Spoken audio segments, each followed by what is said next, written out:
Pemerintah Kabupaten Buru meluncurkan kegiatan Car Free Day, CFD, tahun 2025 yang dirangkaikan dengan peringatan Hari Ayah, Minggu, 9 Desember 2025. Kegiatan ini menjadi langkah awal dalam mendukung gerakan masyarakat hidup sehat, Germas, sebagaimana tertuang dalam Instruksi Presiden Nomor 1 Tahun 2017, sekaligus tindak lanjut dari arahan Bupati Buru mengenai program pemanfaatan olahraga dalam masyarakat. Pelaksanaan Car Free Day ini digagas oleh Dinas Pemuda dan Olahraga Kabupaten Buru dan akan menjadi agenda rutin setiap hari Minggu pukul 7 hingga pukul 10 WIB di kawasan sekitar kantor Bupati Buru.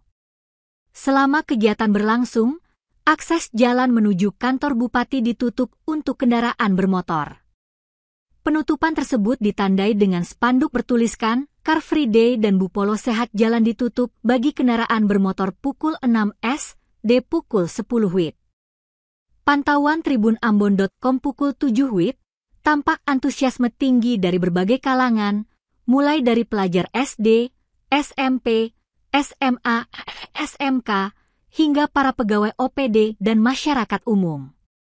Mereka tampak kompak mengenakan pakaian olahraga dari masing-masing instansi dan sekolah. Dalam sambutannya, Bupati Buru, Ikram Umasugi menyampaikan bahwa kegiatan Car Free Day tidak hanya bertujuan untuk menyehatkan masyarakat, tetapi juga dapat menjadi ruang untuk menggerakkan roda perekonomian lokal. Pemerintah Kabupaten Buru berharap kegiatan ini dapat menjadi agenda rutin yang tidak hanya menyehatkan masyarakat, tetapi juga mempererat kebersamaan dan menumbuhkan semangat ekonomi kreatif di kalangan warga.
Download Tribun X sekarang, menghadirkan lokal menjadi Indonesia.